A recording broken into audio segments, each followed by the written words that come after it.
Hi friends, welcome to Magava trends. ఈరోజు మన recipe పొట్లకాయ పెరుగు పచ్చడి. ఇది చాలా ఈజీ రెసిపీ, ఎవరైనా ట్రై చేయవచ్చు. దీనికి ముందుగా ఒక పాన్ పెట్టుకుందాం. దీనిలో 2 స్పూన్స్ ఆయిల్ వేసుకుందాం.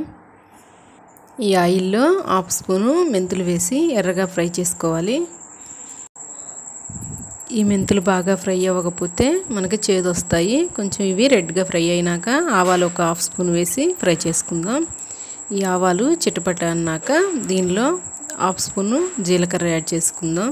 అలాగే మినపప్పు 1/2 స్పూను, శనగపప్పు ఒక 1/2 స్పూన్ వేసుకొని కలుపుకుందాం. ఇవి కొంచెం ఫ్రై అయ్యాక ఎండుమిర్చి ఒకటి తుంచి వేసుకొని అలాగే కరివేపాకును కూడా వేసి కలుపుకుందాం. ఇవి బాగా ఫ్రై అయినాక దీనిలో కట్ చేసుకున్న పొట్లకాయ ముక్కలను వేసి కలుపుకోవాలి. ఇవి 1/2 కేజీ తీసుకున్నాము. వీటిని బాగా కలుపుకుందాం. దీనిలో ఒక 1/2 స్పూన్ పసుపు, అలాగే 1 స్పూన్ సాల్ట్ వేసి కలుపుకుందాం. ఈ పసుపును సాల్ట్ను ముక్కలకు పట్టేటట్లు కలుపుకొని వీటిని మనం బాగా మెత్తగా అయ్యే వరకు ఉడికించుకోవాలి.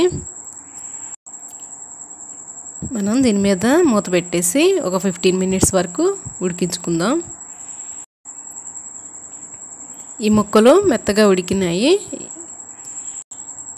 మనము ఒక జార్ తీసుకొని 4-5 పచ్చిమిర్చి వేసుకొని అందులో కొంచెం అల్లం యాడ్ చేసి మిక్సీ వేసుకోవాలి. మనము ఈ ముక్కల్లో పచ్చిమిర్చి పేస్ట్ని యాడ్ చేసి కలుపుకుందాం. 2 స్పూన్స్ యాడ్ చేసాం. ఈ పచ్చిమిర్చి పేస్ట్ ముక్కలకు పట్టేటట్లు 2 మినిట్స్ ఫ్రై చేసుకోవాలి. ఇప్పుడు స్టవ్ మించి దించి దీన్ని కొంచెం ఆరనిద్దాం. ఒక బౌల్లో 1/2 లీటర్ పెరుగు తీసుకొని బాగా బీట్ చేసుకోవాలి మెత్తగా. ఇలా సాఫ్ట్గా చేసి పెట్టుకున్న పెరుగులో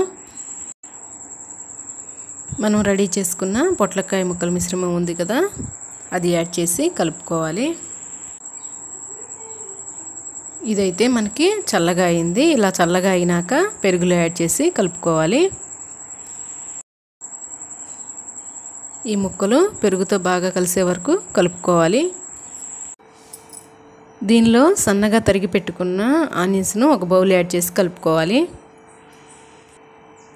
ఇలా సన్నగా తరుక్కున్న ఆనియన్స్ను లాస్ట్లో కలుపుకోవడం వల్ల మనకి టేస్ట్ చాలా బాగుంటుంది. ఈ ఆనియన్స్ చక్కగా కలుపుకొని మనకు టేస్ట్కి సరిపోను సాల్ట్ సరిపోయిందో లేదో చూసుకోవాలి. టేస్టీగా పొట్లకాయ పచ్చడి రెడీ అయింది.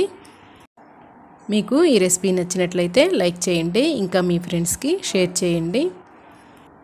ఫస్ట్ టైం చూస్తున్నట్లయితే సబ్స్క్రైబ్ చేసుకోండి. Thanks for watching.